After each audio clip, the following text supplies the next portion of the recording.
আসসালামু আলাইকুম রহমতুল্লাহ। সবাই কেমন আছেন? আশা করি সকলে ভালো আছেন।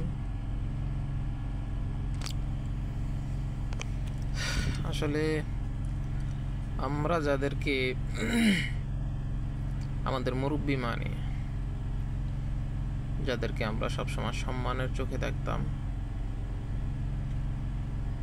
বিভিন্ন ওয়াজের ময়দানে যাদের বলিষ্ঠ কণ্ঠ ছিল, খুব আবেগ আপ্লুত হতাম আমরা তাদের বয়ান শুনে, তাদের আলোচনা শুনে।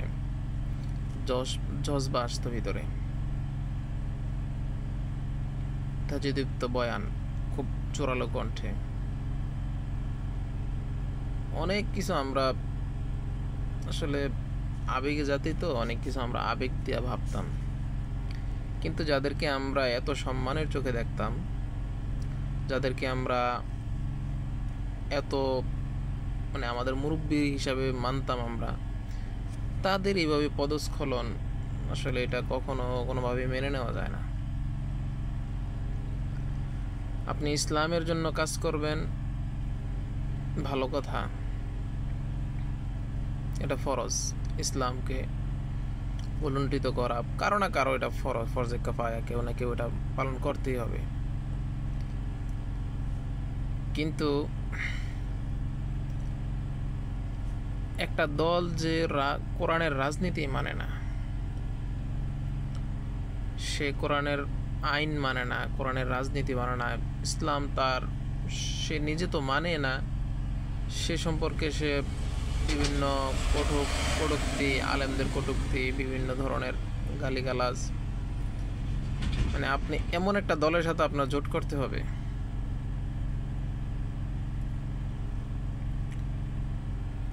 স্টেজে এসে ফতুয়া দেন অমুক দলের আকিদা খারাপ, এই জন্য আপনি তার সাথে ঐক্য করতে পারতেছেন না।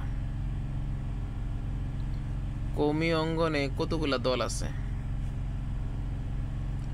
কওমি অঙ্গনে যতগুলা দল আছে, সব দলের সাথে আপনি ঐক্য করতে পারছেন? তাদের মধ্যে কি আকিদার সমস্যা ছিল? আপনি একজনকে গালি দিতেছেন দালাল বলে, আরেক কওমি আলেমকে গালি দিতেছেন দালাল বলে, আপনি কি করতেছেন? আপনি 5 আগস্টের পরে একজনকে, তারেক রহমানকে আপনি মাস্টারমাইন্ড বানাই দিলেন, সে নাকি লন্ডনে বসে মাস্টারমাইন্ড হয়ে গেছে। আরেক স্টেজে যায় বললেন আপনি তারেক রহমান খালেদা জিয়ার ব্যাপারে 1 টাকা দুর্নীতির মামলা প্রমাণ হয় নাই, দুর্নীতি করে নাই। তাইলে হাওয়া ভবন কারা খুলছে? 10% কারা করছে? যারা দুর্নীতিতে চ্যাম্পিয়ন কয়েকবার। এই যে বাংলাদেশে একটা প্রচলন হয়েছিল জঙ্গি জঙ্গি জঙ্গি, এই জঙ্গি উৎপাদন কোথায় হয়েছে? কার আমলে হয়েছে? শায়েখ আব্দুর রহমান বাংলা ভাই কার আমলে হয়েছিল? ওরা কি কোনো মাদ্রাসার ছাত্র ছিল বা কোনো মাদ্রাসার ওস্তাদ ছিল? কিন্তু এই শায়েখ আব্দুর রহমান এবং বাংলা ভাইয়ের ঘটনার পরে কওমি মাদ্রাসাতে কি পরিমাণ হয়রানি করা হয়েছিল, কি পরিমাণ তল্লাশি করা হয়েছিল। ইসলামিক একটা উপন্যাসের বইও রাখা গেছে না।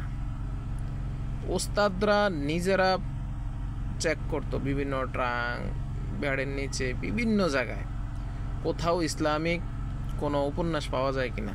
কারণ এই ইসলামিক উপন্যাস পাওয়া যাওয়া মানে সে জঙ্গি, সে শায়েখ আব্দুর রহমান বাংলা ভাইদের মতো টেরোরিস্ট। অথচ এই বিএনপি কিন্তু কওমি মাদ্রাসার প্রত্যেকটা কওমি মাদ্রাসায় গিয়ে গিয়ে তল্লাশি করেছে। আজকে আপনার কাছে বিএনপি এতটাই প্রিয় হয়ে গেছে, আপনি ফতুয়া দিতেছেন যে অমুক দল আসলে কওমি মাদ্রাসার অনেক ক্ষতি হয়ে যাবে। গত 15 বছর শেখ হাসিনা কি করছে? ক্ষতি হয় নাই কওমি মাদ্রাসার? নিজেদের কোনো একটা এত দুর্বলতা, কওমি মাদ্রাসার ভিতরে এত কিছু দুর্বলতা আছে। আসলে এটা বলতে গেলে অনেক সময়ের প্রয়োজন, মিনিমাম আধা ঘন্টা 1 ঘন্টা একটা হয়তো সময় চলে যাবে। কি করতেছেন আপনারা? এই যে জমিয়তের আলেমরা মাইক ফাটাই ফেলতেছেন, দিন কায়েম করে ফেলতেছেন, পুরা দুরা, কি একটা অবস্থা। মানে আপনাদেরকে দেখলে মানে হাসি, বসে বসে হাসি। সামনে পাইলে তো কি যে করতাম, সামনে পাইনি এই জন্য থুতু মারি, সামনে পাইলে থুতুর সাথে আর অন্য কিছু মারতাম আপনাদেরকে, পায়ের হয়তো অন্য কিছু মেরে দিতাম, এতটা ঘৃণা লাগে। আপনি যদি ইসলাম কায়েম করতে চান, আপনি আপনার মতো করেন, আপনি কেন আরেকজনের তলে যাবেন, পা চাটবেন গিয়ে? আপনি দিন কায়েম করে ফেলতেছেন জাম বিএনপির সাথে ঐক্য করে, হ্যাঁ? সেখানে বিএনপির সাথে ঐক্য করে বিরোধিতার জন্য আপনি চরমনাইকে নিষিদ্ধের জন্য আহ্বান করেন, হাত ফাঁকাকে নিষিদ্ধ করার জন্য। মানে কতটা পচন ধরেছে আপনাদের মাথায়, কতটা প্রতিহিংসা আপনাদের মনে। যেখানে কথা ছিল সকল ইসলামিক দল ঐক্য করবে, আপনারা কিছু আসলে জিনিসকে ধরে ঐক্য করতে পারতেন। সে আল্লাহ মানে কিনা, সে রসুল মানে কিনা, সে কোরআন মানে কিনা, সে শিরিক করে কিনা। অবশ্যই শিরিকের সাথে কারো একমত হওয়ার সম্ভব না। আপনি এই বিষয়গুলা নিয়ে আপনি ঐক্যমত হইতে পারতেন, কিন্তু তা না করে সে বসে কিনা, সে দাঁড়ায় কিনা, সে হাত উপরে বাঁধে কিনা, সে নিচে বাঁধে কিনা, কেন ভাই? কেন আপনাদেরকে এইগুলা সামনে নিয়ে আসতে হলো? কার কথায়, কি জন্য?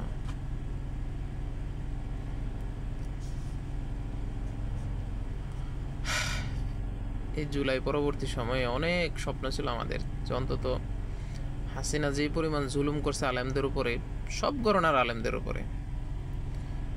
কিন্তু কিছু আলেম ছিল যারা চাটুকারী আলেম ছিল, সুন্নিয়তের কিছু আলেম, তারা ভালো ছিল। এছাড়া সালাফি বলেন, আহলে সুন্নাত ওয়াল জামাত বলেন, আলিয়া বলেন, কওমি বলেন, সব গণনার আলেমদেরকে মোটামুটি অনেক নির্যাতন করছে। আমাদের অনেক আশা ভরসা ছিল যে এই নির্যাতনের ফলে মনে হয় ঐক্যের কাছাকাছি চলে আসছে। কিন্তু ফুট করে কি হইল দেখলাম, কেউ চলে গেলেন বিএনপির সাথে, কেউ মানে বিভিন্নভাবে বিভক্ত। এই যে বিভক্ত হইলেন, আপনি কিসের ফায়দার জন্য বিভক্ত হইলেন? কই, আপনার তো কণ্ঠ ইন্ডিয়ার বিপরীতে হওয়ার কথা ছিল। ইন্ডিয়া যেই প্রেসক্রিপশন দিতেছে, ইন্ডিয়া বিএনপি সেটা মানতেছে। তাহলে আপনি বিএনপির সাথে কি ঐক্য করলেন? পৃথিবীর বিভিন্ন প্রান্তে মুসলমানরা মায়ের খাইতেছে, তাদের কোন আকীদার কারণে মায়ের খাইতেছে? ফিলিস্তিনে যে হাজার হাজার শিশু, নারী, পুরুষ মৃত্যুবরণ করতেছে, কোন আকীদার কারণে মৃত্যুবরণ করতেছে? সুদানে এখন কোন আকীদার কারণে মৃত্যুবরণ করতেছে? এই যে আপনারা এই আকীদা আকীদা আকীদা আকীদা মানে ফানা তুলে ফেলতেছেন মুখের ভিতরে। অথচ কথা ছিল কি, যে মোহাম্মদ মানে, যে আল্লাহ মানে, যে কোরআন মানে, সে আমার ভাই। যে মোহাম্মদ মানে, যে কোরআন মানে, যে আল্লাহ মানে, সে আমার ভাই। এটাই হচ্ছে মূল পরিচয়। কিন্তু আপনারা সব কিছু ভুলে এখন দালালিতে ব্যস্ত। আমরা যেই পরিস্থিতির মধ্যে আছি, হায়দ্রাবাদ কি হয়েছে? হায়দ্রাবাদ একটা মুসলিম অধ্যুষিত অঞ্চল, কিন্তু একটা সময় ইন্ডিয়ার এই ইয়ার কারণে হায়দ্রাবাদ ইন্ডিয়ার অন্তর্ভুক্ত হয়ে গেল। সেম অবস্থাটা বাংলাদেশে হচ্ছে। 24 যদি না হয়তো আগামী 3-4 বছরের মধ্যে দেখতেন যে বাংলাদেশ ইন্ডিয়ার অন্তর্ভুক্ত। কাগজ ও কলমে হয়তো আরো কিছুদিন পরে হইতো, কিন্তু কিছু কাজ কামে বা কিছু এমন জিনিস হয়ে গেছিল যে 3-4 বছরের মধ্যে এমন একটা অঙ্গরাজ্য হয়ে যেত আমাদের, তখন কি করতেন? আপনাদের এগুলো নিয়ে মাথা ব্যথা নাই কেন? খালি মাইক ফাটাই ফেলতেছেন, ইন্ডিয়া এই করেন গা, এই করেন, তেন করেন গা, সেন করেন গা। শুনো, এখনো ইন্ডিয়ার যেই পরিমাণ চলতেছে আমাদের বাংলাদেশের মধ্যে, এগুলোর ব্যাপারে আপনাদের সোচ্চারতা নাই। আপনারা আছেন একটা সিট নিয়ে, একটা সিট পেলে কি হবে আপনার? দুনিয়া লুবি, এত দুনিয়া লোক কেন আপনাদের? কত টাকা লাগে একটা মানুষকে বাঁচতে হইলে, কত টাকা লাগে একটা মানুষকে চলতে হইলে? আপনারা না ওয়াজ করেন যে আখেরাত কামাও, দুনিয়া ছাড়ো, তাহলে দুনিয়ার পিছনে এভাবে লাগলেন কেন? দিন ইসলামকে বিসর্জন দিয়া যারা কোরআনের আইন মানে না, আপনাদেরকে দেখলে এখন থুতু দিতে ইচ্ছা করে। যদি শক্তি কুলাইতো, থুতু না, ভিতর থেকে যে শ্লেষ্মা আসে না এখান থেকে, এটা নিক্ষেপ করতাম আপনাদের মুখে। এতটাই ঘৃণা লাগে আপনাদেরকে এখন।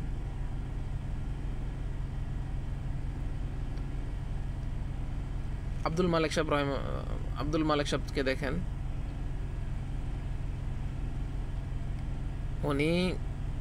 ওনারা হচ্ছে দিনের খেদমত করতেছে। বাইতুল মোকাররমের মতো জায়গায় উনি এখন খতিব, কিন্তু হক কথা বলার ক্ষেত্রে উনি কারো দিকে তাকায় না। ওনার ইমামতি থাকবে না, না থাকুক, সমস্যা নাই। কত কঠিন কঠিন কথা বলতেছে। দিন ইসলামের খেদমত করার জন্য যদি নিজেকে ওইভাবে প্রেজেন্ট করতে পারেন, করেন, কিন্তু দালালি করেন না। এই দালালি করার কারণে আগামী প্রজন্ম আপনাদেরকে থুতু নিক্ষেপ করবে মুখে। মানে বুঝেন, একজন মানুষ মুখে কখন থুতু নিক্ষেপ করতে চায়? তার চরম পর্যায়ের ঘৃণার কারণে তার মুখে থুতু নিক্ষেপ করতে চায়। আল্লাহর রাস্তে এই দালালি বাদ দেন। তাইলে মুফতি রুহুল আমিন ওরা কি দোষ করছিল কওমি জননী উপাধি দিয়ে? তাদের কি দোষ ছিল? মুফতি সাখাওয়াত হোসেন রাজি, উনি একজন বিচক্ষণ আলেম। ওনার মতো আলেম কিভাবে সালাউদ্দিনকে মাওলানা সালাউদ্দিন বলে? টুপি মাথায় দিলে মাওলানা হয়ে যায়? কেমন ধরনের আপনারা পা চাটতেছেন, দালালি করতেছেন? উনি একজন রাজনীতিবিদ। আপনার যদি কোনো কনফারেন্সে মুখোমুখি হয়ে যায়, ওনাকে ওইভাবেই সম্মান দেন, আপনার সমস্যা নাই তো। বিশিষ্ট রাজনীতিবিদ বলেন, সম্মানিত ব্যক্তি বলেন, সমস্যা নাই তো। কিন্তু আপনি তাকে মাওলানা ট্যাগ দিতে হবে কেন? একজন কওমি জননী বলেন, আরেকজন মাওলানা বলেন, পার্থক্য কোথায়? এই সমস্ত দালালি বাদ দেন। বিএনপি যে এখন জুলাই সনদের বিপক্ষে, আপনারা এটার ব্যাপারে কি বলবেন? আপনারা ঐক্য করছেন, তাহলে তো আপনি তার জুলাই সনদের বিপক্ষে। এই জুলাই সনদরা কেন?